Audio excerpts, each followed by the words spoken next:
କସିପୁଡ଼ା ପଞ୍ଚାୟତର ରେଙ୍ଗାଲି ଶାନ୍ତିନଗର ପଡ଼ାର ବାସିନ୍ଦା ବୁଲୁ ଗର୍ତିଆ ବୟସ ଯଦି ଆମେ ତାଙ୍କ ଯଦି କହିବା ପାଖାପାଖି 50 ରୁ 55 ବର୍ଷ ହବ। ଅତି ହି ଗରିବ ଯଦି ଆମେ କହିବା ଅତି ହି ଗରିବ ବେଳେ ଖାଇଲେ ବେଳେ ଭୋକିଲା ପେଟରେ ସେ ଶୋଉଛନ୍ତି। କାହିଁକି ନା କାରଣ ହଉଛି ସେ ଗଛରେ କିଛି କାଠ ପାଇଁ ଯାଇଥିଲେ, ଗଛରୁ ପଡ଼ିଗଲେ, ଗୋଡ଼ ଭାଙ୍ଗିଗଲା। ଅସହାୟ ଅବସ୍ଥାରେ ବର୍ତ୍ତମାନ ଦେଖନ୍ତୁ ଖଟରେ ସେ ପଡ଼ିଛନ୍ତି। ତାଙ୍କ ପାଖେ ନା ପୁଅ ଅଛନ୍ତି ନା ଝିଅ ଅଛନ୍ତି, କିଏ ନାହାନ୍ତି। ଗୋଟିଏ 8-10 ବର୍ଷର ବାଳକ ଅଛି, ସିଏ ତାଙ୍କ ପାଖରେ ଯାହା ଅଛି। ଯୋଉ ସାହି ପଡିଶା ଯୋଉ ଅଛନ୍ତି ସେମାନେ ଯାହା କିଏ ଭାତ ମୁଠେ ଦେଲେ ସେ ଖାଉଛନ୍ତି ଏବଂ ତାଙ୍କ ଜୀବନ ଅତିବାହିତ କରୁଛନ୍ତି। ତାଙ୍କର ଏପର୍ଯ୍ୟନ୍ତ କୌଣସି ଚିକିତ୍ସା ହେଇପାରିନାହିଁ। ସେ ସେମିତି ଖଟରେ ପଡିଛନ୍ତି। ତାଙ୍କ ଯଦି ଆମେ କହିବା ତାଙ୍କ ଗୁହାରି ଶୁଣିବାକୁ ଏଠାରେ କିଏ ନାହାନ୍ତି। ଯାହା ଏଇ ପଡା ଯୋଉ ପାଖରେ ଯୋଉ ପଡାରେ ଯୋଉ ଲୋକ ଅଛନ୍ତି ସେମାନେ ହିଁ ଯାହା ତାଙ୍କ କିଛି ତାଙ୍କ ଯତ୍ନ ନେଉଛନ୍ତି। ଆମେ ଏଠାରେ ଜଣେ ସ୍ଥାନୀୟ ବାସିନ୍ଦା ପଚାରି ବୁଝିବା। ତମ ନାଁ କାଣା ହବା? मोर ना बेणुधर रते କାଣା ହେଇଛି ଏଇଟା? इटा ହଏ।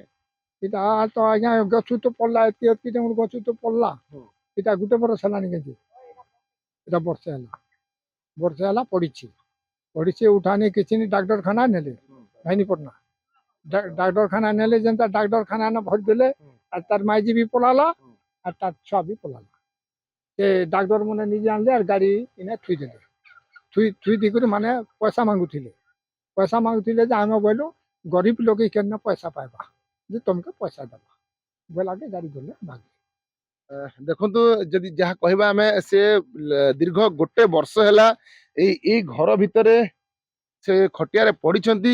ତାଙ୍କର କୌଣସି ସେବା ଯତ୍ନ ହଉନି, ତାଙ୍କର କୌଣସି ଚିକିତ୍ସା ହଉନି। ଗୋଡ ଭାଙ୍ଗିଛି ସେ ସେଇଭଳି ଅସହାୟରେ ପଡିଛନ୍ତି। ଯୋଉ ସାହି ପଡିଶା ଲୋକ ଯାହା ତାଙ୍କୁ ମୁଠେ କିଛି ଖାଇଦେଲେ ସେ ଖାଉଛନ୍ତି।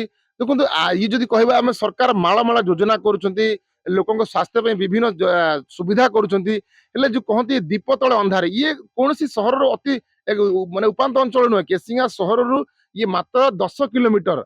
ଏଠାରେ ଯଦି ଆମେ କହିବା ଜନପ୍ରତିନିଧି ଅଛନ୍ତି, ସରକାରଙ୍କ ଯୋଉ ବିଭିନ୍ନ ଯୋଜନାରେ ଯୋଉମାନେ ଅଛନ୍ତି, ଯୋଉମାନଙ୍କୁ ଦାୟିତ୍ୱ ଦିଆଯାଇଛି, ସରପଞ୍ଚ ଅଛନ୍ତି, ବିଡିଓ ଅଛନ୍ତି, ମାନେ ଜିଲ୍ଲାର ଯୋଉମାନେ ନିର୍ବାଚିତ ପ୍ରତିନିଧି ଅଛନ୍ତି, ହେଲେ କାହା ନଜରକୁ ମଧ୍ୟ ଏ ଲୋକର ଦୁଃଖ ଏପର୍ଯ୍ୟନ୍ତ ପହଞ୍ଚି ପାରିଲାନି।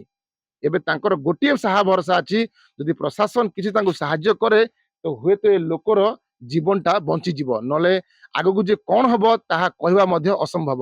କେସିଙ୍ଗା କସିପୁଡ଼ା ପଞ୍ଚାୟତ ରେଙ୍ଗାଲି ନୂଆପଡାରୁ ମହମ୍ମଦ ଆଗାଜାନ, ନକ୍ଷତ୍ର ନ୍ୟୁଜ।